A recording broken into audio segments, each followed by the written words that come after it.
നമുക്ക് പ്രാർത്ഥനയോടുകൂടി ഇന്നത്തെ ധ്യാനം ആരംഭിക്കാം. പരിശുദ്ധാത്മാവായ ദൈവമേ, നീ എഴുന്നള്ളി വരണമെന്ന് പ്രാർത്ഥിക്കുന്നു. അടിയൻ്റെ ഹൃദയത്തിലേക്ക് അവിടുന്ന് വരണം, വായ തുറന്നു തരണം. ഇന്ന് സംസാരിക്കാനുള്ള കാര്യങ്ങൾ കർത്താവ് തന്നെ തന്ന് കർത്താവിൻ്റെ വാക്കുകളനുസരിച്ച് അത് പ്രഖ്യാപിക്കുവാൻ, പ്രസംഗിക്കുവാൻ കർത്താവ് കൃപ തരണമെന്ന് പ്രാർത്ഥിക്കുന്നു. ശ്രോതാക്കളിലേക്കത് ആഴമായി പതിയാനും അവരുടെ അസ്ഥി പഞ്ചരങ്ങളിലോട്ടത് സ്പർശിക്കുവാനും ജീവിതത്തിലെ മാറ്റങ്ങളുണ്ടാകാനും കർത്താവായ യേശുവിനെ രക്ഷകനായി സ്വീകരിച്ച് ജീവിതത്തെ മുന്നോട്ട് കൊണ്ടുപോകാനുള്ള കൃപയും കൊടുക്കണമെന്ന് പ്രാർത്ഥിക്കുന്നു. അനുഗ്രഹിക്കണമേ യേശു കർത്താവിൻ്റെ വിലയേറിയ നാമത്തിൽ തന്നെ, ആമീൻ. ഇന്ന് നമ്മൾ ചിന്തിക്കുന്നത് എഫേസ്യസ് 4-ാം അധ്യായത്തിൻ്റെ 14-15 വാക്യങ്ങളാണ്. 4-ാം അധ്യായം 14-15 വാക്യങ്ങൾ ഞാൻ വായിക്കുകയാണ്.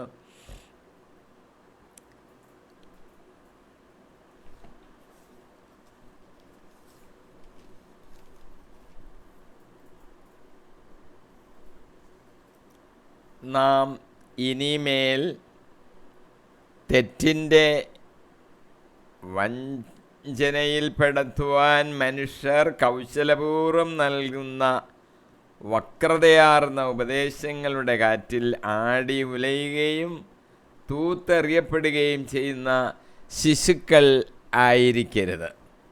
നമ്മൾ ഇനിയും ശിശുക്കളായിട്ട് ഇരുന്നാൽ പോരാ.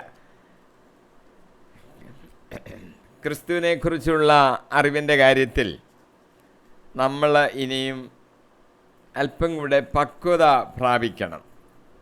കോറിന്തോസ്കാരോട് പൗലോസ് ഇങ്ങനെ പറയുന്നുണ്ട്. 1 കൊരിന്ത്യർ 3-ാം അധ്യായം 1-ാം വാക്യം, സഹോദരരെ, എനിക്ക് നിങ്ങളോട് ആത്മീയ മനുഷ്യരോട് എന്ന പോലെ സംസാരിക്കുവാൻ സാധിച്ചില്ല. ജഡിക മനുഷ്യരോട് എന്നതുപോലെ ക്രിസ്തുവിനെക്കുറിച്ചുള്ള അറിവിൻ്റെ കാര്യത്തിൽ പൈതങ്ങളോട് എന്നതുപോലെയുമാണ് നിങ്ങളോട് ഞാൻ സംസാരിച്ചത്. 1 കൊരിന്ത്യർ 14-ാം അധ്യായം 20-ാം വാക്യത്തിൽ, സഹോദരരെ, ചിന്തയിൽ നിങ്ങൾ ശിശുക്കളായിരിക്കരുത്. തിന്മയെ സംബന്ധിച്ചിടത്തോളം നിങ്ങൾ പൈതങ്ങളെപ്പോലെയും ചിന്തയിൽ പക്വമതികളെപ്പോലെയും ആയിരിക്കുവിൻ. ശിശുക്കളെപ്പോലെ ബലഹീനരായിരിക്കുന്നവരെ പക്വതയിലേക്ക് കൊണ്ടുവരിക എന്നതാണ് ക്രിസ്തുവിൻ്റെ പ്രവൃത്തി. ചില കാര്യങ്ങൾ നമ്മുടെ ആത്മീയ വളർച്ചയ്ക്ക് തടസ്സമായി നിൽക്കുന്നുണ്ട്. അത് ചില കാര്യങ്ങൾ നമുക്ക് ചിന്തിക്കാം. ഒന്ന്, ഗുരുവായ ഭക്ഷണം കഴിക്കാനുള്ള പ്രാപ്തി നമുക്ക് ഇല്ലാതിരിക്കുക. 1 കൊരിന്ത്യർ 3-ാം അധ്യായം 2-ാം വാക്യം പറയുന്നു, ഗുരുഭക്ഷണം കഴിക്കാൻ ശക്തരല്ലാതിരുന്നതിനാൽ നിങ്ങൾക്ക് ഞാൻ പാൽ തന്നു, ഇപ്പോഴും നിങ്ങൾ ആ അവസ്ഥയിലാണ്. ശിശുക്കൾ കൊടുക്കുന്ന പാല് മാത്രമേ അവർ കൊടുത്തിട്ടുള്ളൂ. പൗലോസ് കൊരിന്ത്യരോട് പറയുകയാണ്, നിങ്ങളിപ്പോഴും ആ അവസ്ഥയിലാണ്, ഒരു വളർച്ച പ്രാപിക്കണ്ടേ എന്നാണ് പൗലോസ് ചോദിക്കുന്നത്. മറ്റൊരു തടസ്സമുണ്ടാകുന്നത് പ്രകൃതി ശക്തിക്ക് അടിമപ്പെട്ടിരിക്കുന്നു പലരും. ഗലാത്യർ 4-ന്റെ 1, 2, 3 വാക്യങ്ങളിൽ ഇങ്ങനെ പൗലോസ് എഴുതിയിരിക്കുന്നു, ഇതാണ് ഞാൻ വിവക്ഷിക്കുന്നത്, പിന്തുടർച്ചാവകാശി വസ്തുവിൻ്റെ ഉടമയാണെന്നിരിക്കലും ബാലനായിരിക്കുന്നിടത്തോളം കാലം അടിമയിൽ നിന്ന് വിഭിന്നനല്ല. പിതാവ് നിശ്ചയിച്ച കാലാവധി വരെ അവൻ രക്ഷാകർത്താക്കളുടെയും കാര്യസ്ഥന്മാരുടെയും കീഴിലാണ്, സംരക്ഷണത്തിൽ ആയിരിക്കും.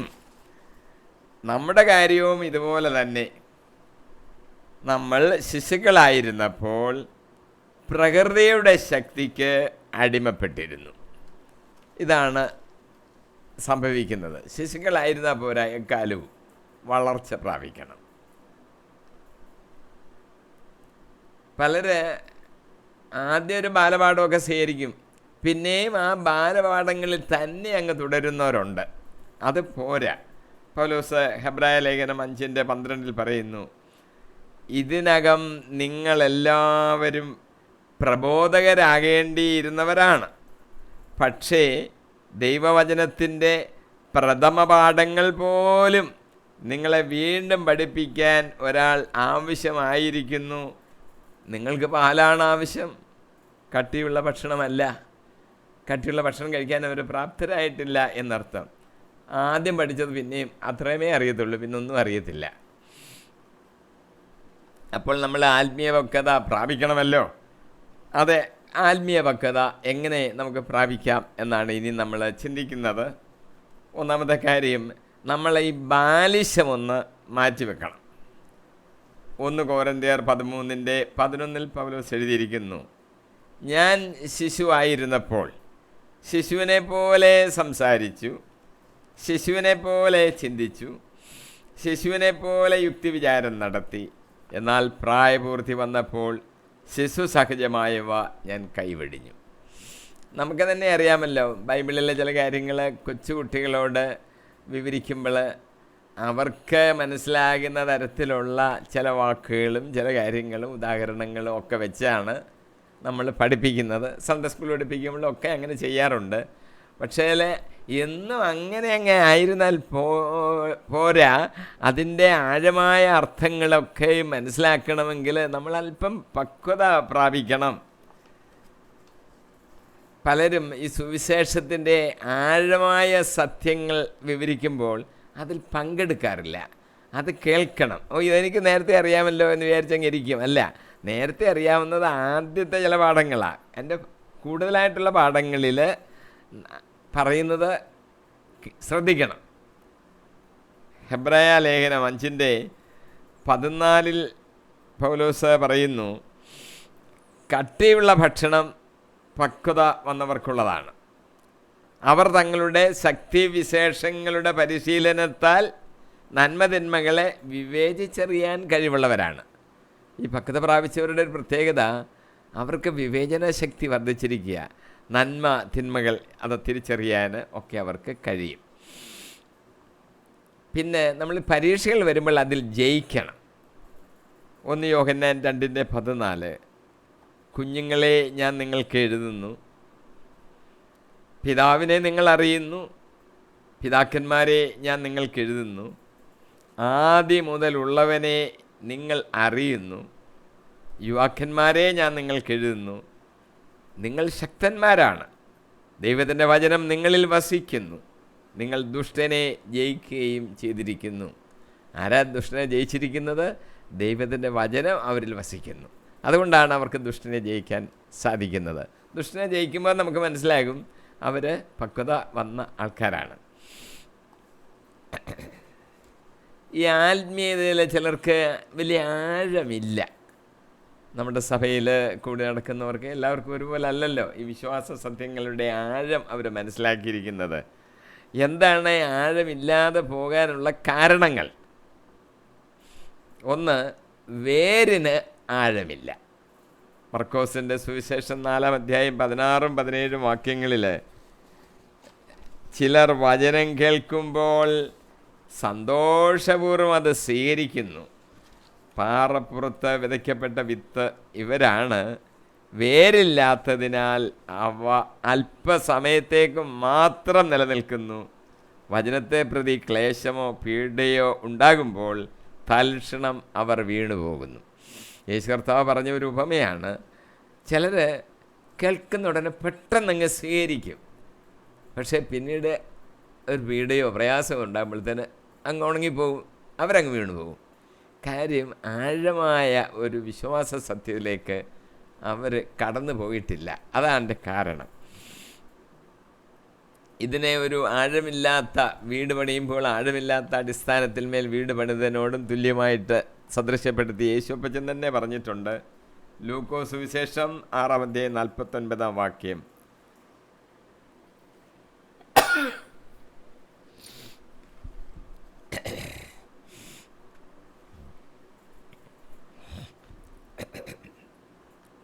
വചനം കേൾക്കുകയും എന്നാൽ അതനുസരിച്ച് പ്രവർത്തിക്കാതിരിക്കുകയും ചെയ്യുന്ന മനുഷ്യൻ ഉറപ്പില്ലാത്ത തറമേൽ വീട് പണിതവന് തുല്യനാണ്. ജലപ്രവാഹം അതിന്മേൽ ആഞ്ഞടിച്ചു, ഉടനെ അത് നിലംപതിച്ചു. ആ വീടിൻ്റെ തകർച്ച വലുതായിരുന്നു. ഭോഷനായ മനുഷ്യൻ വീട് പണിതപ്പോൾ മണലിങ്ങനൊക്കെ ഉള്ളതൊന്ന് മാറ്റി, അല്പം ഒന്ന് മാറ്റി, ഒരു ചെറിയ വാനമെടുത്ത് വീടങ്ങ് പണിതു.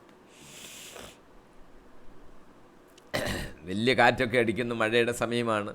കാറ്റടിച്ച ഉടനെ തന്നെ അതങ്ങ് വീണു പോവുകയാണ്. കാരണം ആഴമില്ല അടിസ്ഥാനത്തിന്. അടിസ്ഥാനം ആഴപ്പെട്ടിരിക്കണം. എന്ത് വന്നാലും വീഴരുത്, വീഴത്തില്ല.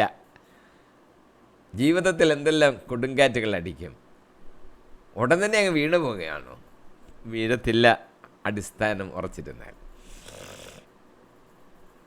പാറമേൽ വീട് പണിയണമെന്ന് പറയുന്നതിൻ്റെ അർത്ഥം അതാ. യേശു കർത്താവാണല്ലോ പാറ.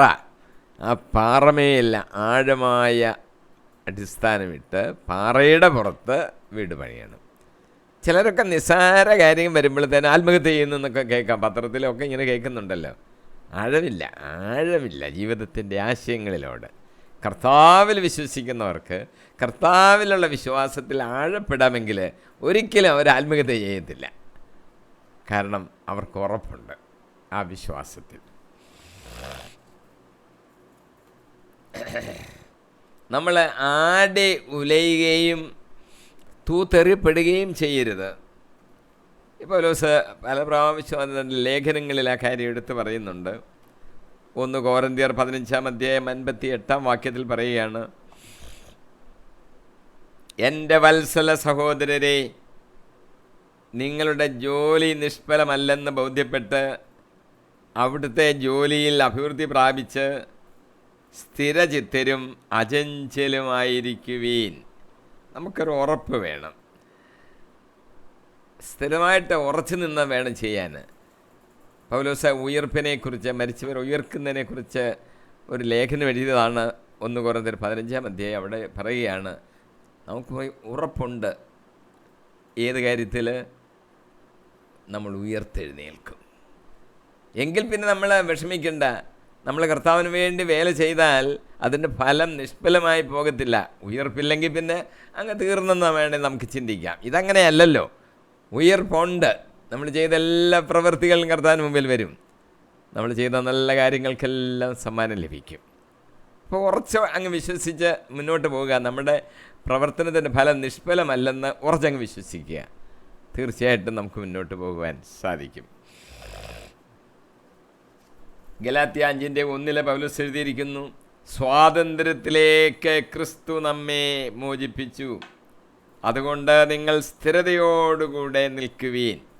അടിമത്തത്തിന് നുഖത്തിന് ഇനി നിങ്ങൾ വിധേയരാകരുത്. നമ്മൾ സ്വാതന്ത്ര്യം കർത്താവ് തന്നിരിക്കുക. സ്ഥിരതയോടെ നിന്ന് അതിലങ്ങ് പോരാടി മുന്നോട്ട് പോകും. അടിമത്തത്തിൻ്റെ കീഴിൽ, പിശാചിൻ്റെ അടിമത്തത്തിലൊന്നും അല്ല നമ്മളിനി അതിൽ നിൽക്കരുത്. നമുക്ക് അപ്പോൾ ഒരു സ്ഥിരത വേണം ഈ കാര്യങ്ങളിലൊക്കെ. ഇനി കഷ്ടം സഹിക്കേണ്ടി വരും. ക്രിസ്ത്യാനികൾക്ക് കഷ്ടത ഇല്ലെന്നല്ല, കഷ്ടങ്ങൾ സഹിക്കേണ്ടി വരും.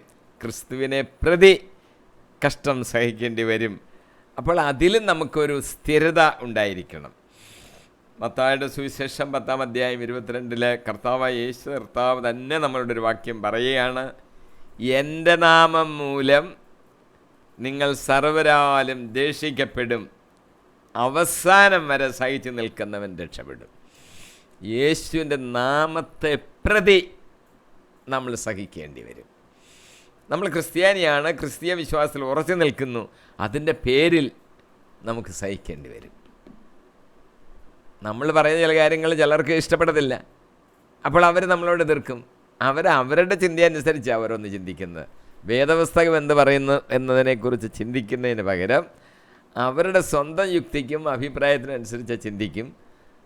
നമ്മൾ പറയുന്നതിന് ചിലപ്പം അവർക്കത് ഇഷ്ടപ്പെടത്തില്ലായിരിക്കും. അപ്പോൾ അവർ നമ്മളോട് ചിലപ്പോൾ എതിർത്തുന്നിരിക്കും. ക്രിസ്തുവിനെ പ്രതി നമ്മൾ സഹിക്കേണ്ടി വരും.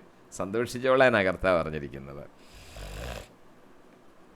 കർത്താവ് പറയുന്നത് അവസാനം വരെ സഹിച്ച് നിൽക്കുന്നവൻ രക്ഷ പ്രാപിക്കും. അവസാനം വരെ സഹിച്ച് നിൽക്കണം. ഒത്തിരി നേരം അങ്ങ് സഹിച്ചു ഇനി മതി എനിക്ക് വയ്യ എന്നൊന്നും പറയരുത്. 112 വയസ്സിലാണ് മരിക്കുന്നത്. മരിക്കുന്നത് വരെ അതങ്ങ് മുറുകെ പിടിച്ച് സഹിച്ച് നിൽക്കണം. 100 വയസ്സ് വരെ സഹിച്ചിനി എനിക്ക് വയ്യാന്നും പറയരുത്. യാക്കോബൻ്റെ ലേഖനത്തിൽ 1-ാം അധ്യായം 22-ാം വാക്യത്തിൽ പറയുന്നു, പരീക്ഷകൾ ക്ഷമയോടെ സഹിക്കുന്നവൻ ഭാഗ്യവാൻ. എന്തെന്നാൽ അവൻ പരീക്ഷകളെ അതിജീവിച്ച് കഴിയുമ്പോൾ തന്നെ സ്നേഹിക്കുന്നവർക്ക് ദൈവം വാഗ്ദാനം ചെയ്തിരിക്കുന്ന ജീവൻ്റെ കിരീടം അവന് ലഭിക്കും. പരീക്ഷകളെയൊക്കെ സഹിക്കണം, ക്ഷമയോടെ സഹിക്കണം. നമുക്കൊരു കിരീടം അവിടെ വെച്ചിട്ടുണ്ട്, ജീവൻ്റെ കിരീടം. ഒരു കിരീടം പ്രാപിക്കാൻ നമുക്ക് സാധിക്കുന്നെങ്കിൽ നമ്മൾ സന്തോഷത്തോടെ മുന്നേറണ്ടേ? എല്ലാം അങ്ങ് സഹിക്കണം. എന്ത് പരീക്ഷ വന്നാലും ക്ഷമയോടെ സഹിക്കണം. ജീവൻ്റെ കിരീടം നമുക്ക് വേണ്ടി അവൻ അവിടെ ഒരുക്കി വെച്ചിരിക്കുകയാണ്. വാഗ്ദാനം ചെയ്തിരിക്കുന്ന കാര്യമാണ്. വാഗ്ദാനം ചെയ്ത നമ്മുടെ കർത്താവ് ഒരിക്കലും വാക്ക് മാറത്തില്ല. അത് നമുക്ക് ലഭിക്കും എന്നുള്ള ഉറപ്പോടുകൂടി മുന്നോട്ട് പോകണം. ഈ സ്ഥിരത എന്ന് പറയുന്നത് അവസാനം വരെ വേണം, ഇടയ്ക്ക് നിർത്തിക്കളയരുത്. ഹെബ്രായ ലേഖനം 12:1 പറയുന്നു, നമുക്ക് ചുറ്റും സാക്ഷികളുടെ സമൂഹം ഉള്ളതിനാൽ നമ്മെ വിഷമിപ്പിക്കുന്ന ഭാരവും പാപവും നീക്കിക്കളഞ്ഞ് നമുക്കായി നിശ്ചയിച്ചിരിക്കുന്ന ഈ ഓട്ടപ്പന്തയം സ്ഥിരോത്സാഹത്തോടെ നമുക്ക് ഓടിത്തീർക്കാം. നമ്മളൊരു ഓട്ടപ്പന്തയത്തിലാണ്. നമ്മുടെ ക്രിസ്തീയ ജീവിതം ഒരു ഓട്ടപ്പന്തയത്തോടെ ഉപമിച്ചാണ് ഇവിടെ പറഞ്ഞിരിക്കുന്നത്. ഓടിത്തീർക്കാം. വഴിക്ക് വെച്ച് മതി, എന്നെക്കാട്ടി മുമ്പ് മറ്റവർ ഓടുന്നു എന്നൊന്നും വിചാരിക്കണ്ട. ഓടിത്തീർക്കുക, അതാണ് നമ്മൾ ചെയ്യേണ്ടത്. ഇടയ്ക്ക് വെച്ചൊന്നും വീണു പോകരുത്. നമ്മളെ ഭാരപ്പെടുത്തുന്ന ഒത്തിരി ഭാരങ്ങൾ, ലോകത്തിൻ്റെ ജീവിതത്തിൻ്റെ ഭാരങ്ങൾ, പാപങ്ങൾ, ഇതെല്ലാം ഉണ്ട്.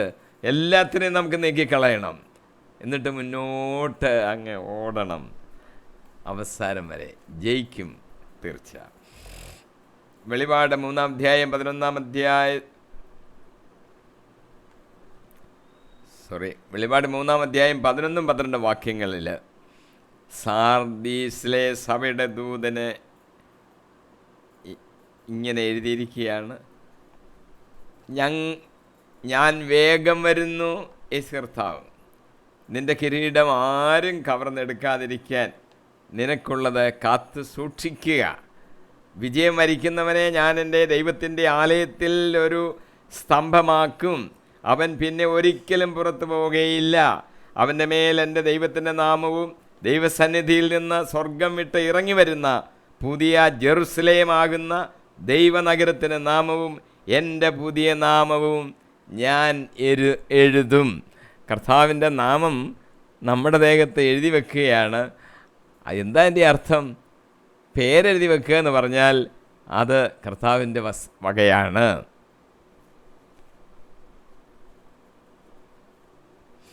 പിന്നെ എങ്ങോട്ടും പോകണ്ട, കർത്താവിൻ്റെ ആണ്. അവിടെ പേരെഴുതി അങ്ങ് വെക്കുകയാണ്. നമ്മുടെ ലക്ഷ്യം നേടുന്നത് വരെ നമ്മൾ സ്ഥിരമായിട്ട് നിൽക്കണം. ലൂക്കോസിൻ്റെ സുവിശേഷം 9-ാം അധ്യായം 62-ാം വാക്യം ഇങ്ങനെ പറയുന്നു, കലപ്പയിൽ കൈവച്ചിട്ട് പിന്തിരിഞ്ഞു നോക്കുന്ന ഒരുവനും സ്വർഗരാജ്യത്തിന് യോഗ്യനല്ല. കലപ്പയിൽ കൈവച്ചിട്ട് പിന്തിരിഞ്ഞു നോക്കുന്ന ഒരുവനും സ്വർഗരാജ്യത്തിന് യോഗ്യനല്ല. ഇറങ്ങി തിരിച്ചു പൂർത്തീകരിക്കണം. ഫിലിപ്പിയർ 3-ാം അധ്യായം 14-ാം വാക്യം, യേശുക്രിസ്തുവിലൂടെ ഉന്നതത്തിലേക്കുള്ള ദൈവത്തിൻ്റെ വിളിയാകുന്ന സമ്മാനത്തിന് വേണ്ടി ഞാൻ ലക്ഷ്യത്തിലേക്ക് പ്രയാണം ചെയ്യുന്നു. പൗലോസ് പറയുകയാണ്, ഉന്നതത്തിലേക്കുള്ള വിളിയാകുന്ന അതാണ് ലക്ഷ്യം. ആ സമ്മാനം അവിടെ കിട്ടും. അതിലേക്ക് ഞാനങ്ങ് പ്രയാണം ചെയ്യുകയാണ്. ഇടയ്ക്കൊന്നും ഞാൻ നിർത്താൻ പോകുന്നില്ല എന്ന അർത്ഥം. ചിലർക്ക് ഒരു പ്രശ്നമുണ്ട്, വിശ്വാസമൊക്കെ ഉണ്ട്, പക്ഷേ എന്തെങ്കിലും മനസ്സിലെന്ന് വരുമ്പോഴത്തേന് ആ വിശ്വാസത്തിനൊരു ചാഞ്ചല്യം ഉണ്ടാകും. ചഞ്ചല പ്രകൃതി നമുക്ക് പാടില്ല.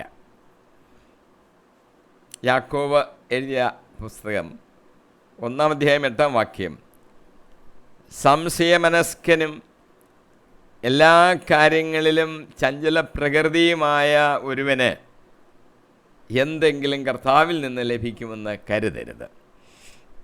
ഈ പ്രാർത്ഥനയുടെ കാര്യത്തിൽ വളരെ ഓർത്തോണം. നമ്മൾ പ്രാർത്ഥിക്കുന്നതെല്ലാം നമുക്ക് കിട്ടുന്നുണ്ട്. അല്ല, കിട്ടുന്നുണ്ട് എന്നാണ് ഓരോരുത്തരുടെയും അനുഭവത്തിൽ നിന്ന് മനസ്സിലാക്കേണ്ടത്.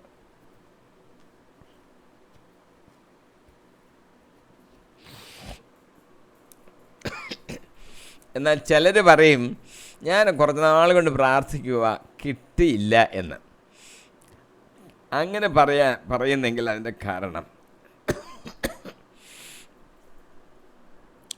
കാരണം അവനൊരു ചഞ്ചല പ്രകൃതി ഉള്ള മനുഷ്യനാണ്. ഉറപ്പോടുകൂടിയല്ല പറയുന്നത്. പ്രാർത്ഥിച്ചാൽ കിട്ടും, തരാമെന്ന് കർത്താവിന് വാക്കുണ്ടെങ്കിൽ ചോദിച്ചു കഴിയുമ്പോൾ തന്നെ കിട്ടി എന്ന് വിശ്വസിച്ചുകൊണ്ട് ദൈവത്തിന് സ്തോത്രം ചെയ്യണം, യേശു കർത്താവിന് സ്തോത്രം ചെയ്യണം. കിട്ടുമായിരിക്കും, കിട്ടുമോ ഇല്ലയോ എന്ന് അറിയത്തില്ല, ഞാൻ പ്രാർത്ഥിച്ചിട്ടുണ്ട്, ഒരു പക്ഷേ ദൈവം തരുമായിരിക്കും. അങ്ങനെയല്ല ചിന്തിക്കേണ്ടത്. പ്രാർത്ഥിച്ച് കഴിയുമ്പോൾ തന്നെ കിട്ടി, പാസ്റ്റ് ടെൻസ്, കിട്ടി എന്നുള്ള ഉറപ്പോടുകൂടി കർത്താവിന് സ്തോത്രം ചെയ്യണം. പ്രാർത്ഥിക്കുന്നതെല്ലാം നമുക്ക് കിട്ടും. അവൻ നമ്മുടെ പിതാവ്, നമ്മൾ മക്കൾ. ചോദിക്കുന്നതെല്ലാം തരാം, മക്കൾക്ക് തരും, ഉറപ്പ്. യാക്കോബിൻ്റെ ലേഖനത്തിൽ തന്നെ 4-ാം അധ്യായം 8-ാം വാക്യം പറയുന്നു, ദൈവത്തോട് ചേർന്ന് നിൽക്കുവീൻ, അവിടുന്ന് നിങ്ങളോടും ചേർന്ന് നിൽക്കും. പാപികളെ, നിങ്ങളുടെ കരങ്ങൾ ശുചിയാക്കുവീൻ, സന്നിധ മനസ്കരെ, നിങ്ങളുടെ ഹൃദയം ശുചിയാക്കുവീൻ. ചിലരെ ആത്മീയ കാര്യങ്ങളിൽ ഒരു നിഷ്പക്ഷത പാലിക്കും. അങ്ങനെ ആയാലും കുഴപ്പമില്ല, ഇങ്ങനെ ആയാലും കുഴപ്പമില്ല, അങ്ങനെ ആയാലും ഇങ്ങനെ ആയാലും ഒന്നും കുഴപ്പമില്ലെന്നാണ് ചിലരുടെ ചിന്ത. അങ്ങനെയല്ല. വിശ്വാസത്യങ്ങളും വിശ്വസിക്കേണ്ട കാര്യങ്ങളും ഇന്നതെന്ന് കൃത്യമായിട്ട് ബൈബിളിൽ പറയുന്നുണ്ട്. അതനുസരിച്ചേ നീങ്ങാവൂ. നമുക്ക് അങ്ങനെ ആയാലും കുഴപ്പമില്ല എന്നൊന്നും ചിന്തിക്കരുത്. മത്തായിയുടെ സുവിശേഷം 12-ാം അധ്യായം 30-ാം വാക്യം യേശു കർത്താവ് പറയുന്നു, എന്നോടുകൂടി അല്ലാത്തവൻ എൻ്റെ എതിരാളിയാണ്, എന്നോടുകൂടെ ശേഖരിക്കാത്തവൻ ചിതറിച്ച് കളയുന്നു. എന്നോടുകൂടിയാണോ? കുഴപ്പമില്ല. എന്നോടുകൂടി അല്ലെങ്കിലോ അവൻ ശേഖരിക്കുകയല്ല, ചിതറിച്ച് കളയുകയാണ് ചെയ്യുന്നത്. രണ്ടേ ഉള്ളൂ, ഒന്നുകിൽ എന്നോടുകൂടെ അല്ലെങ്കിൽ എനിക്കെതിരെ. എന്നോടുകൂടി ആയിരിക്കുന്നവൻ ശേഖരിക്കുന്നു, എന്നോടുകൂടി ചേർന്നെല്ലാം ശേഖരിക്കുന്നു. എന്നോടുകൂടി അല്ലെങ്കിൽ അതിൻ്റെ അർത്ഥം അവന് ചിതറിച്ച് കളയുന്നു എന്നാണ് എൻ്റെ അർത്ഥം. അല്ല, ഇടയ്ക്ക് ഒരു സ്ഥലത്ത് അവനിങ്ങനെ ഇരിക്കുന്നു എന്നല്ല.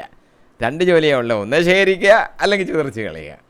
എന്നോടുകൂടി അല്ലെങ്കിൽ അവൻ ചിതറിച്ച് കളയുകയാണ്. മർക്കോസിൻ്റെ സുവിശേഷം 9-ാം അധ്യായം 40-ാം വാക്യം, നമുക്കെതിരല്ലാത്തവൻ നമ്മുടെ പക്ഷത്താണ്. രണ്ടിടമേ ഉള്ളൂ, ഒന്നിൽ എൻ്റെ കൂടെ അല്ലെങ്കിൽ എതിര് ശത്രുവിൻ്റെ കൂടെ. എന്നോടുകൂടി അല്ലാത്തവൻ എൻ്റെ എതിർപക്ഷത്താണ്.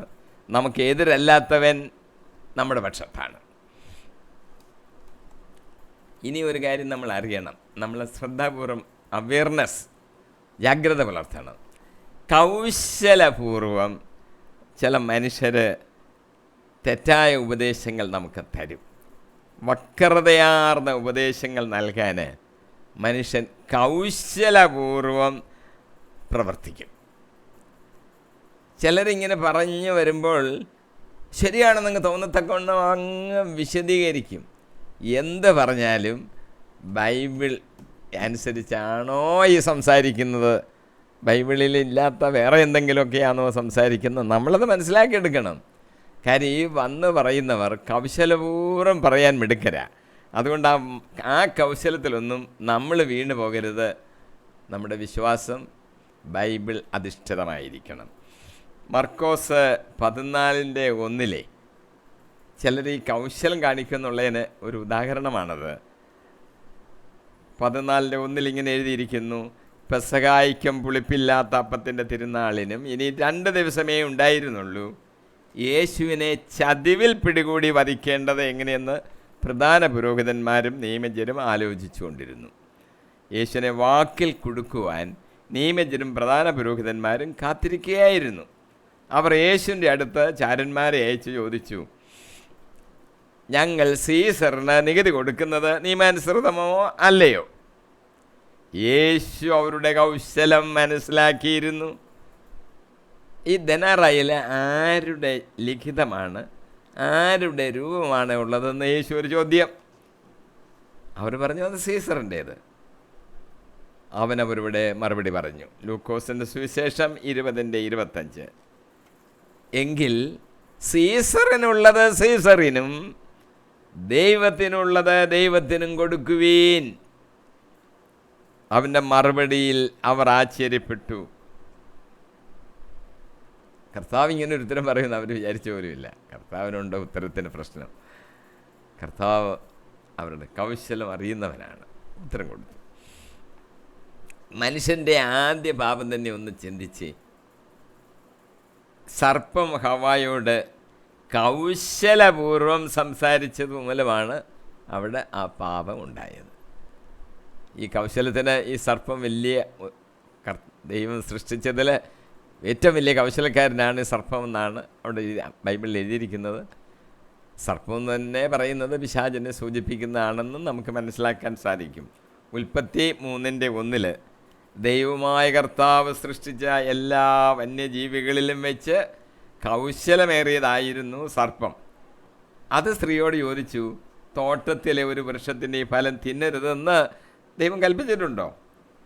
തോട്ടത്തിൻ്റെ നടുവിലുള്ള മരത്തിൻ്റെ പഴം ഭക്ഷിക്കുകയോ തൊടുകയോ അരുത് എന്ന് ദൈവം പറഞ്ഞിട്ടുണ്ട് എന്നാണ് അവൾ മറുപടി പറഞ്ഞത്.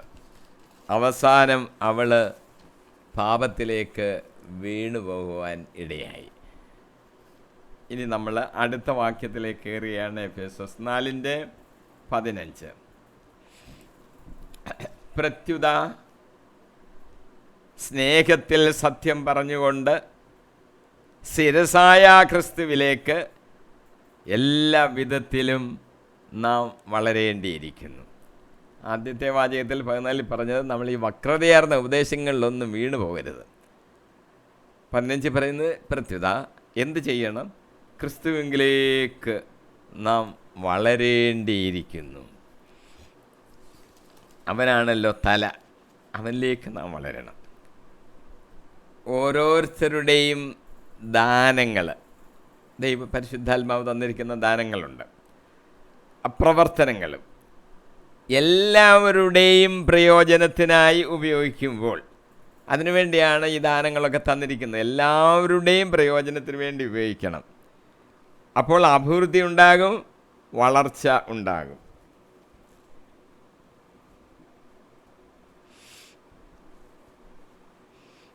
അപ്പോൾ അത് ക്രിസ്തുവിൻ്റെ ശരീരത്തെ സമ്പൂർണമായി വളർത്തുവാൻ അത് സഹായകമാകും. നാം ക്രിസ്തുവിലേക്ക് വളരണം. എല്ലാ വിധത്തിലും നാം ക്രിസ്തുവിലേക്ക് വളരണം. ക്രിസ്തുവാണ് തല എന്ന് മനസ്സിലാക്കിക്കൊണ്ട് സ്നേഹം, സത്യം എന്നിവയെ ആയുധമാക്കിക്കൊണ്ട് നമുക്ക് വളരുവാൻ സാധിക്കും. സ്നേഹവും സത്യവും നമ്മുടെ ആയുധമായിരിക്കണം. ക്രിസ്തുവാണ് തലയെന്ന് മനസ്സിലാക്കി അങ്ങോട്ടാണ് വളർച്ച, അതുമായിട്ട് ബന്ധപ്പെട്ടായിരിക്കണം വളർച്ച. യേശു ക്രിസ്തുവാണ് സത്യം. ഈ സത്യം എന്താണെന്ന് പലർക്കും അറിയാതെ വരുമ്പോൾ യോഹന്നാൻ അപ്പോസ്തലൻ എഴുതിയിട്ടുണ്ട്, യേശു ക്രിസ്തു സത്യം. യേശു പറഞ്ഞ വാചകമാണ്. യേശു ക്രിസ്തുവാണ് സത്യം എന്ന് യോഹന്നാൻ അപ്പോസ്തലൻ എഴുതിയിട്ടുണ്ട്. യോഹന്നാൻ 1:14 പറയുന്നു, വചനം മാംസമായി നമ്മുടെ ഇടയിൽ വസിച്ചു, അവൻ്റെ മഹത്വം നമ്മൾ ദർശിച്ചു, കൃപയും സത്യവും നിറഞ്ഞതും പിതാവിൻ്റെ ഏകജാതൻ്റേതുമായ മഹത്വം. ക്രിസ്തുവിൽ നമ്മൾ ദർശിക്കുന്നത് പിതാവിൻ്റെ ഏകജാതൻ്റേതായ മഹത്വം. അതെന്ത് നിറഞ്ഞിരിക്കുന്നു? കൃപയും സത്യവും നിറഞ്ഞതും. കൃപയെന്ന് പറഞ്ഞാൽ കർത്താവിൻ്റെ കൃപയാണ്. കർത്താവാ സത്യം, യേശു കർത്താവ് തന്നെ. ഞാനാണ് വഴിയും സത്യവും ജീവനും, എന്നിൽ വിശ്വസിക്കുന്നവൻ മരിച്ചാലും ജീവിക്കും. യോഹന്നാൻ്റെ 4:6 യേശു പറഞ്ഞു, വഴിയും സത്യവും ജീവനും ഞാനാണ്, എന്നിലൂടെ അല്ലാതെ ആരും പിതാവിൻ്റെ അടുത്തേക്ക് വരുന്നില്ല. ഒരു വഴി ഈ സത്യമാകുന്ന യേശു ക്രിസ്തുവാണ്. ആ വഴിയിൽ കൂടെ അല്ലാതെ ആരും സ്വർഗരാജ്യത്തിലേക്ക് പ്രവേശിക്കത്തില്ല. പിതാവിൻ്റെ അടുക്കിലേക്ക് വരികയില്ല എന്ന് പറഞ്ഞാൽ അതാ അർത്ഥം. ആ വഴിയിൽ കൂടെ തന്നെ വരണം. അപ്പോൾ ഏകദൈവത്തിൽ വിശ്വസിക്കുന്ന ആൾക്കാർ പലരുണ്ട്. അവർ വിശ്വസിക്കുന്നത് നല്ലതാണല്ലോ, യഹോവയിൽ വിശ്വസിക്കണം. പക്ഷേ ക്രിസ്ത്യ വിശ്വാസികൾ മനസ്സിലാക്കിയിരിക്കുന്ന അല്ലെങ്കിൽ അവർക്ക് വെളിപ്പെടുത്തപ്പെട്ട് കിട്ടിയിരിക്കുന്ന ഈ വിശ്വാസ സത്യമുണ്ട്. യേശു ക്രിസ്തു കൃപയുടെയും സത്യത്തിൻ്റെയും ആ നിറവ്, ആ വചനമാംസമായി നമ്മുടെ ഇടയിൽ വസിച്ചു. അവൻ്റെ ക്രൂശ് മരണമാണ് നമുക്ക് രക്ഷയ്ക്ക് കാരണമായത്. അവനാണ് വഴി, പിതാവിങ്കിലേക്കുള്ള ഏക വഴി അവനാണ്. അതുകൊണ്ടാണ് നമ്മൾ എടുത്തെടുത്ത് പറയുന്നത് യേശു ക്രിസ്തുവിനെ രക്ഷകനായി വിശ്വസിക്കണം. ആ സത്യം കളഞ്ഞിട്ട് നമുക്ക് എല്ലാവരുമായിട്ട് അങ്ങ് ചോദിച്ച് പ്രാർത്ഥിക്കാമെന്നൊക്കെ പറഞ്ഞാൽ ശരിയാവത്തില്ല. നമ്മൾ യേശു ക്രിസ്തുവിനെ മനസ്സിലാക്കണം, രക്ഷകൻ. ആ ഒരു വഴിയിൽ കൂടെ മേലോട്ട് കയറാനൊക്കത്തുള്ളൂ. യോഹന്നാൻ സുവിശേഷം തന്നെ 18-ാം അധ്യായം 37-ാം വാക്യം പീലാത്തോസ് യേശുവിനോട് ചോദിക്കുന്നൊരു കാര്യമാണ് വിസ്താര സമയത്ത്. അപ്പോൾ നീ രാജാവാണ് അല്ലേ? യേശു പ്രതിവദിച്ചു, നീ തന്നെ പറയുന്നു ഞാൻ രാജാവാണെന്ന്. ഇതിനു വേണ്ടിയാണ് ഞാൻ ജനിച്ചത്, ഇതിനു വേണ്ടിയാണ് ഞാൻ ഈ ലോകത്തിലേക്ക് വന്നത്, സത്യത്തിന് സാക്ഷ്യം നൽകാൻ. സത്യത്തിൽ നിന്നുള്ളവൻ എൻ്റെ സ്വരം കേൾക്കുന്നു. എന്താ എല്ലാവരും യേശുവിൻ്റെ ആ സ്വരം കേൾക്കാത്തത്? എൻ്റെ ആടുകൾ എൻ്റെ സ്വരം കേൾക്കുന്നു. ആടുകൾ ആട്ടിടയൻ്റെ സ്വരം തിരിച്ചറിയുന്നു. കർത്താവ് ഇതെല്ലാം പറഞ്ഞു. കർത്താവിൻ്റെ സുവിശേഷം നമ്മൾ അറിയിക്കുന്നു. എല്ലാവരും കേട്ടെന്തുകൊണ്ടാണ് ആ സ്വരം തിരിച്ചറിഞ്ഞ് വരാത്തത്? ആടുകളിൽ പെടുന്നവരല്ലാത്തത് കൊണ്ടാണെന്നാണ് നമ്മൾ മനസ്സിലാക്കേണ്ടത്. ഈ സത്യത്തിൻ്റെ വിലയെന്ന് പറയുന്നത് വളരെ വലിയതാണ്. സുഭാഷിതങ്ങൾ 23:23 ഇങ്ങനെയാണ് പറഞ്ഞിരിക്കുന്നത്: എന്ത് വില കൊടുത്തും സത്യം നേടുക, അത് കൈവിടരുത്, ജ്ഞാനവും പ്രബോധനവും ബുദ്ധിയും നേടുക. സത്യത്തിന് വേണ്ടി എന്ത് വില കൊടുക്കേണ്ടി വന്നാലും കൊടുക്കണം. അതിനപ്പുറത്തുമായിട്ടൊന്നും നമ്മൾ ചിന്തിക്കേണ്ട. അത് ഏറ്റവും പ്രയോജനപ്പെട്ടതാണ്. സത്യം എന്ന് പറഞ്ഞാൽ ക്രിസ്തു തന്നെയാണെന്നുകൂടെ നമ്മൾ മനസ്സിലാക്കണം. പൗലോസ് വേറൊരു കാര്യം കൊണ്ട് ഇവിടെ പറഞ്ഞിട്ടുണ്ട്: അരാജകത്വത്തിൻ്റെ അജ്ഞാത ശക്തി. ഈ അരാജകത്വത്തിൻ്റെ അജ്ഞാത ശക്തി അരാജകമുണ്ടാക്കുന്നതാണ്. അതിന് അടയാളങ്ങളും അത്ഭുതങ്ങളും പ്രവർത്തിക്കാൻ സാധിക്കും. നമ്മളതുകൊണ്ട് തെറ്റിദ്ധരിച്ച് പോകരുത്. ചില ആൾക്കാർ അടയാളങ്ങളും അത്ഭുതങ്ങളും ഒക്കെ കാണിച്ച് നമ്മൾ വിശ്വാസത്തിൽ നിന്ന് മാറ്റിക്കളയും. വേറെ ചിലതൊക്കെ പറയും, എന്താ തെളിവ്? അപ്പോൾ അവർ അടയാളങ്ങളും അത്ഭുതങ്ങളും ഒക്കെ കാണിക്കും. അത് ചിലർ ഭ്രമിച്ച് പോകും. അയ്യോ എല്ലാം ശരിയാണെന്നും പറഞ്ഞ് അങ്ങോട്ടങ്ങ് പോകും. അങ്ങനെ പോകരുത്. അതാണ് നമ്മൾ മുമ്പേയും പറഞ്ഞത്, കൗശലപൂർവ്വം നമ്മളെ തെറ്റിക്കാൻ ഈ പൈശാചിക ശക്തി പരിശ്രമിക്കുന്നുണ്ട്. അരാജകത്വത്തിൻ്റെ അജ്ഞാത ശക്തി അടയാളങ്ങളും അത്ഭുതങ്ങളും ഒക്കെ പ്രവർത്തിച്ച് നമ്മളെ തെറ്റിക്കാൻ ശ്രമിക്കും. അത് വരുന്നത് സത്യത്തെ സ്നേഹിക്കാനും രക്ഷപ്രാപിക്കാനും വിമുഖത കാണിക്കുന്നവരെ വഞ്ചിക്കുന്ന അനീതികളോടും കൂടിയായിരിക്കും. ചിലർ സത്യം പറഞ്ഞാൽ അതിനെ സ്നേഹിക്കുകയും അങ്ങനെ രക്ഷപ്രാപിക്കാനൊന്നും വലിയ താല്പര്യം കാണിക്കത്തില്ല, വിമുഖത കാണിക്കും. അങ്ങനെയുള്ളവരെ ഈ പിശാചിനറിയാം, ഈ അജ്ഞാത ശക്തിക്കറിയാം. അവരെ എങ്ങനെയും വഴിതെറ്റിക്കാൻ വേണ്ടിയാണ് ഈ അജ്ഞാത ശക്തി ഇങ്ങനെ നടന്ന് കൗശലം പ്രയോഗിച്ച് വഴിതെറ്റിച്ച് വിശ്വാസത്തിൽ നമ്മളെ മാറ്റിക്കളയുന്നത് എന്ന് നമ്മൾ മനസ്സിലാക്കണം. അടയാളങ്ങളും അത്ഭുതങ്ങളും കണ്ടെന്നൊന്നും പറഞ്ഞ് ഓടിക്കളയരുത്. അവിടെ അത് കണ്ടു, ഇവിടെ ഇത് കണ്ടു. എന്ത് കണ്ടാലും ബൈബിൾ എന്തോ പറയുന്നതെന്നാണ് നോക്കേണ്ടത്. അല്ലെങ്കിൽ അവർ നമ്മളെ വഴിതെറ്റിച്ച് കളയും. 2 തെസ്സലോനിക്ക 2-ാം അധ്യായം 11-12 വാക്യങ്ങൾ: വ്യാജമായതിനെ വിശ്വസിക്കാൻ പ്രേരിപ്പിക്കുന്ന ഒരു മിഥ്യാബോധം ദൈവം അവരിൽ ഉണർത്തും. തൽഫലമായി സത്യത്തിൽ വിശ്വസിക്കാതെ അനീതിയിൽ ആഹ്ലാദിച്ചവരെല്ലാം ശിക്ഷയ്ക്ക് വിധിക്കപ്പെടും. ഇവിടെ നമ്മൾ മനസ്സിലാക്കുന്ന ഒരു പ്രധാന വാക്യം, ചിലരുടെ മനസ്സിലൊരു മിഥ്യാബോധം ഉണർന്നു വരും. എന്താണ്? വ്യാജമായതിനെ വിശ്വസിക്കാൻ പ്രേരിപ്പിക്കുന്ന ഒരു മിഥ്യാബോധം. വ്യാജമായതിനെ അങ്ങ് വിശ്വസിക്കാൻ അവരുടെ മനസ്സിലങ്ങ് ബോധം ഉണ്ടാകുക, ഒരു മിഥ്യാബോധം. അങ്ങനെ ചിലർക്കുണ്ടാകും. അതുകൊണ്ട് കേൾക്കുന്നതെല്ലാം ശരിയാണെന്നൊന്നും വിചാരിച്ച് കളയരുത്. ദൈവം സത്യസന്ധനാണ്. നിയമാവർത്തനം 32:4 ഇങ്ങനെ എഴുതിയിരിക്കുന്നു: കർത്താവ് പാറയാകുന്നു, അവിടുത്തെ പ്രവൃത്തി പരിപൂർണവും, അവിടുത്തെ വഴികൾ നീതിയുക്തവുമാണ്, തിന്മ അറിയാത്തവനും വിശ്വസ്തനുമാണ് ദൈവം. തിന്മയുടെ ഒരു ലേശം അങ്ങോട്ട് അടുത്ത മുട്ടിയോ ഒന്നും നിൽക്കുന്നില്ല. തിന്മ അറിയാത്തവനും വിശ്വസ്തനുമാണ് ദൈവം. സങ്കീർത്തനം 33:4 പറയുന്നു: കർത്താവിൻ്റെ വചനം സത്യമാണ്, അവിടുത്തെ പ്രവൃത്തി വിശ്വസനീയമാണ്.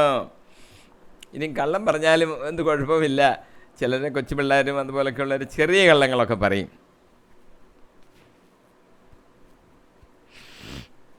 ചെറിയ കള്ളമാണേലും വലിയ കള്ളമാണേലും കള്ളം പറയാൻ പാടില്ല. കർത്താവ് സത്യവാനല്ലേ. കള്ളം പറയുന്നവർക്ക് ഒരു കുഴപ്പമില്ലെന്ന് വിചാരിക്കേണ്ട, ശിക്ഷാവിധിയുണ്ട്. സങ്കീർത്തനം 63:14 രാജാവ് ദൈവത്തിൽ സന്തോഷിക്കും, അവിടുത്തെ നാമത്തിൽ സത്യം ചെയ്യുന്നവർ അഭിമാനം കൊള്ളും. നുണയരുടെ വായ അടഞ്ഞു പോകും. നുണയരുടെ വായ അടഞ്ഞു പോകും. സങ്കീർത്തകൻ പറഞ്ഞിരിക്കുക, നുണയരുടെ വായ അടഞ്ഞു പോകും. സുഭാഷിതങ്ങൾ 19:5 കള്ളസാക്ഷി ശിക്ഷിക്കപ്പെടാതിരിക്കുകയില്ല, കള്ളം പറയുന്നവൻ രക്ഷപ്പെടുകയില്ല. ഇനി നമ്മൾ മനസ്സിലാക്കേണ്ടത്, പൗലോസ് പറഞ്ഞിരിക്കുന്നൊരു കാര്യം, യേശുക്രിസ്തുവാണ് ശിരസ്, തല. ക്രിസ്തു നമ്മുടെ ശിരസാണ്. എഫേസ്യോസ് 5-ാം ഇനി അടുത്ത അധ്യായത്തിൽ നമ്മളത് പഠിക്കും കൂടുതലായിട്ട്. സഭ ക്രിസ്തുവിൻ്റെ ശരീരമാണെന്നും സഭയുടെ ശിരസ് ക്രിസ്തു ആണെന്നും പൗലോസ് വ്യക്തമാക്കുന്നു. കൂടുതലായിട്ട് നമുക്ക് അടുത്ത അധ്യായം പഠിക്കുമ്പോൾ പഠിക്കാം.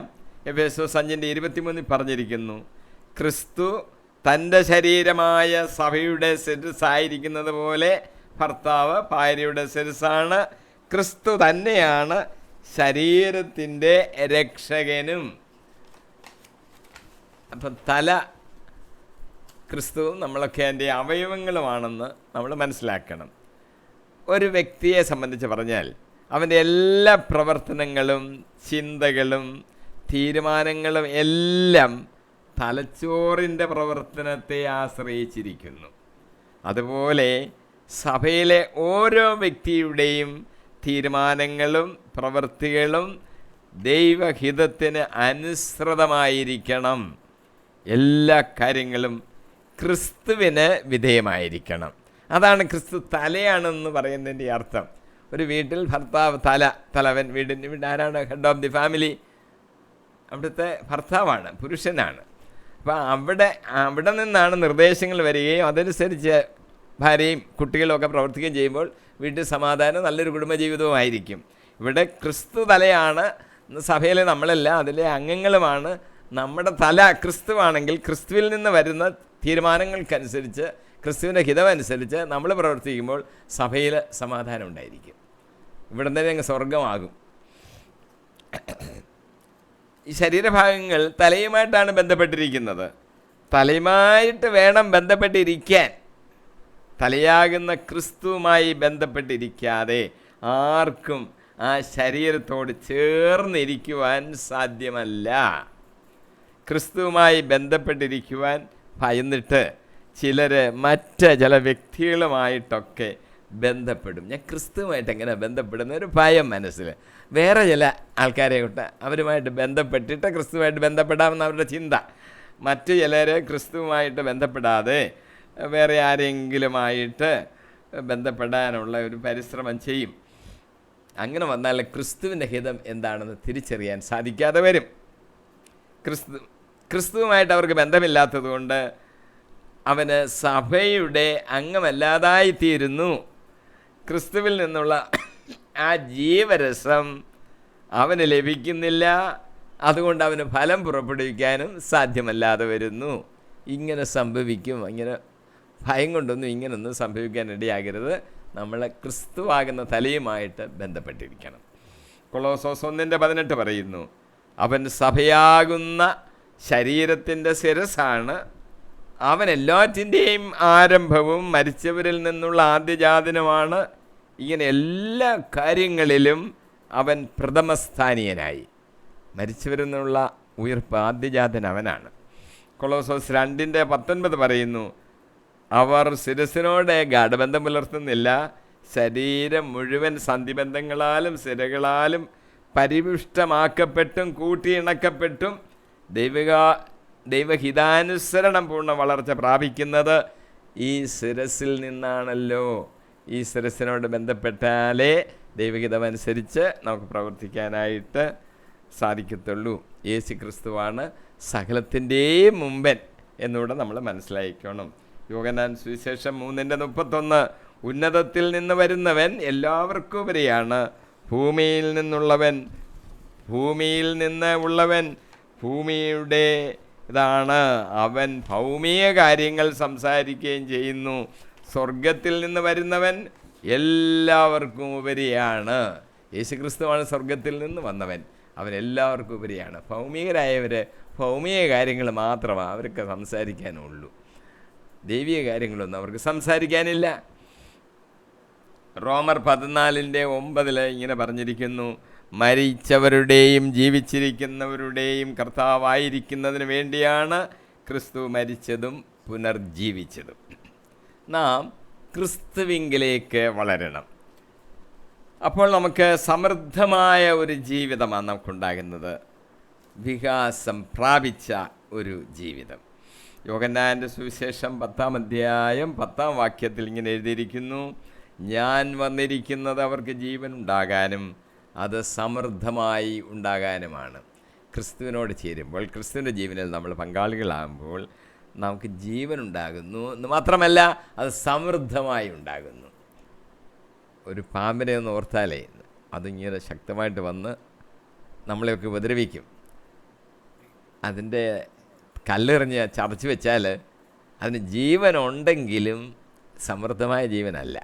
ഇതുപോലെ മനുഷ്യരായി പോകരുത്. അതായത് ജീവനുണ്ടോ, ഉണ്ട് എന്ന് പറയുന്നതിന് വേണ്ടി ഉള്ളൊരു ജീവനല്ല. ക്രിസ്തുവുമായിട്ട് നമ്മൾ ബന്ധപ്പെട്ടിരുന്നാൽ നമ്മുടെ ജീവൻ സമൃദ്ധമായിരിക്കും. നമുക്ക് പ്രവർത്തിക്കാൻ ദൈവത്തിൻ്റെ പരിശുദ്ധാത്മാവിൻ്റെ ശക്തി നമ്മളിൽ വരും. സമൃദ്ധമായൊരു ജീവിതം നമുക്ക് ലഭിക്കും അവനുമായിട്ട് നമ്മൾ ബന്ധപ്പെട്ടിരുന്നാൽ എന്നാണ് നമ്മൾ മനസ്സിലാക്കേണ്ടത്. യേശയ്യ 54:2-3 നിൻ്റെ കൂടാരം വിസ്തൃതമാക്കുക, അതിലെ തിരശ്ശീലകൾ വിരിക്കുക, കയറുകൾ ആവുന്നത്ര അയച്ച് നീളം കൂട്ടുക, കുറ്റികൾ ഉറപ്പിക്കുകയും ചെയ്യുക. നീ ഇരുവശത്തേക്കും അതിർഭേദിച്ച് വ്യാപിക്കും. നിന്റെ സന്തതികളെ രാജ്യങ്ങൾ കൈവശപ്പെടുത്തുകയും വിജന നഗരങ്ങൾ ജനനിബിഡമാവുകയും ചെയ്യും. വലിയൊരു വികാസമാണ് കാണുന്നത്. അങ്ങ് ചുരുങ്ങി അവസാനം ഇല്ലാതായി പോകുന്ന അവസ്ഥയല്ല, വികസിച്ച് വരുന്ന ഒരു വലിയ രാജ്യത്തിൻ്റെ കാര്യമാണ്, ഒരു ജീവൻ്റെ കാര്യമാണ് ഇവിടെ പറഞ്ഞിരിക്കുന്നത്. ക്രിസ്തുവിലേക്ക് വളരുക എന്ന് പറഞ്ഞാൽ നമുക്കൊരു ആത്മീയ പുരോഗതി ഉണ്ടാകുന്നു എന്നാണ് എൻ്റെ അർത്ഥം. സങ്കീർത്തനം 84:7 പറഞ്ഞിരിക്കുന്നു, അവർ കൂടുതൽ ശക്തി ആർജിക്കുന്നു, അവർ ദൈവത്തെ സിയോനിൽ ദർശിക്കും. കൂടുതൽ ശക്തി ആർജിക്കുന്നു എന്ന് മാത്രമല്ല, ദൈവത്തെ സിയോനിൽ ദർശിക്കും എന്ന് പറഞ്ഞാൽ അവർ കണ്ണുകൊണ്ട് കാണുന്നു. ദൈവത്തെ കാണാനുള്ള ഭാഗ്യം മോശയ്ക്ക് കിട്ടിയോ? അബ്രാഹാമത്തിന് ദൈവം പ്രത്യക്ഷപ്പെട്ടെന്നാണ് പറഞ്ഞിരിക്കുന്നത്. പൗലോസ് അപ്പോസ്തലന് ഉയർത്തെഴുന്നേറ്റ യേശുവിനെ കാണുവാൻ സാധിച്ചു. സ്തേഫാനോസ് ഇതാ പിതാവായ ദൈവത്തിൻ്റെ വലതുഭാഗത്ത് അവൻ നിൽക്കുന്നു. ദർശിക്കുവാൻ സാധിക്കും. കൂടുതൽ ശക്തി ആർജിക്കുകയും ദർശിക്കുകയും ചെയ്യും. സുഭാഷിതം 4:18 നീതിമാന്മാരുടെ പാത എന്ന് പറയുന്നത് പൂർവാന്നത്തിലെ വെയിൽ പോലെ പ്രകാശം വർദ്ധിപ്പിച്ചു കൊണ്ടിരിക്കുന്നതാണ്. മാത്രമല്ല, ആത്മീയ പുരോഗതി ഉണ്ടാകുമ്പോൾ ക്രിസ്തുവിൻ്റെ മഹത്വത്തെക്കുറിച്ചുള്ള വെളിപ്പെടുത്തലുകൾ അവന് ലഭിക്കും. നമുക്ക് ക്രിസ്തുവിൻ്റെ മഹത്വം കുറച്ചുകൂടി വ്യക്തമായിട്ട് നമുക്ക് മനസ്സിലാക്കുന്നത് ക്രിസ്തുവിൻ്റെ രണ്ടാമത്തെ വരവില. മത്തായിയുടെ സുവിശേഷം 16:27 പറയുന്നു, മനുഷ്യപുത്രൻ സ്വപിതാവിൻ്റെ മഹത്വത്തിൽ തൻ്റെ ദൂതന്മാരോട് ചേർന്ന് വരാനിരിക്കുന്നു. അപ്പോൾ അവൻ ഓരോരുത്തർക്കും താന്താങ്ങളുടെ പ്രവൃത്തികൾക്കനുസരിച്ച് പ്രതിഫലം നൽകും. മഹത്വം നമ്മൾ കാണുമെന്ന് മാത്രമല്ല, പ്രവൃത്തികൾക്കനുസരിച്ച് നമുക്ക് പ്രതിഫലങ്ങൾ നൽകും. 10 ഉള്ളവൻ 10 കൂടെ സമ്പാദിച്ചു, 5 ഉള്ളവൻ 5 കൂടെ സമ്പാദിച്ചു. ധനയുടെ കാര്യത്തിൽ യേശുരൂപം പറഞ്ഞിട്ടുണ്ടല്ലോ, കൂടുതൽ സമ്പാദിച്ചവൻ അവന് കൂടുതൽ പ്രതിഫലം ലഭിക്കും. പിന്നെന്നുള്ളത് ഈ 12 ഗോത്രങ്ങൾ, ഇസ്രായേലിൻ്റെ 12 ഗോത്രങ്ങളെ വിധിക്കും. മത്തായി 19:28 യേശു അവരോട് പറഞ്ഞു, സത്യം സത്യമായി ഞാൻ നിങ്ങളോട് പറയുന്നു, പുനർജീവിതത്തിൽ മനുഷ്യപുത്രൻ തൻ്റെ മഹത്വത്തിൻ്റെ സിംഹാസനത്തിൽ ഉപവിഷ്ടനായിരിക്കുമ്പോൾ എന്നെ അനുഗമിച്ച നിങ്ങൾ ഇസ്രായേലിൻ്റെ 12 ഗോത്രങ്ങളെ വിധിച്ചുകൊണ്ട് 12 സിംഹാസനങ്ങളിലിരിക്കും. അതൊക്കെ നമുക്ക് ലഭിക്കാൻ പോവുകയാണ്. അപ്പം അതെല്ലാം പ്രതീക്ഷിച്ചുകൊണ്ട് നമുക്ക് മുന്നോട്ട് പോകാൻ സാധിക്കും. ഇവിടെ പറഞ്ഞിരിക്കുന്നത് മനുഷ്യപുത്രൻ തൻ്റെ മഹത്വത്തിൻ്റെ സിംഹാസനത്തിൽ ഇരിക്കുന്ന കാര്യമാണ്. ഇപ്പോൾ യേശു ഇരിക്കുന്നത് കൃപയുടെ സിംഹാസനത്തിലാണ്. അത് നമുക്ക് വളരെ അനുഗ്രഹമാണ്. കൃപ ചൊരിയാനിരിക്കുകയാണ്, ചോദിച്ചാൽ കിട്ടും. ഇനി മഹത്വത്തിൻ്റെ സിംഹാസനത്തിലിരിക്കുന്ന സമയത്തെക്കുറിച്ച് ഇപ്പോൾ നമ്മൾ പറഞ്ഞത്, അന്നേരം ഇസ്രായേലിൻ്റെ 12 ഗോത്രങ്ങളെ വിധിച്ചുകൊണ്ട് മഹത്വത്തിൻ്റെ സിംഹാസനങ്ങളിൽ ഇരിക്കാനുള്ള ആ വലിയ അനുഗ്രഹം കിട്ടുന്ന കാര്യമായി ഇപ്പം നമ്മൾ പറഞ്ഞത്. പിന്നീടൊരു പ്രയോജനം, ഒരു ലഭിക്കുന്ന അനുഗ്രഹം എന്ന് പറയുന്നത് യേശുവിൻ്റെ ഔന്നത്യം കാണുവാൻ നമുക്ക് സാധിക്കും. അത് നമ്മൾ മനസ്സിലാക്കും. ലൂക്കോയുടെ സുവിശേഷം 22:69, ഇപ്പോൾ മുതൽ മനുഷ്യപുത്രൻ ദൈവശക്തിയുടെ വലത്തുവശത്ത് ഇരിക്കും. നമുക്കത് കാണുവാൻ സാധിക്കും. ഫിലിപ്പിയർ 2:9-11 വാക്യങ്ങളിൽ പൗലോസ് പറയുകയാണ്, ആകയാൽ ദൈവം അവനെ അത്യധികം ഉയർത്തി എല്ലാ നാമങ്ങൾക്കുപരിയായ നാമം നൽകുകയും ചെയ്തു.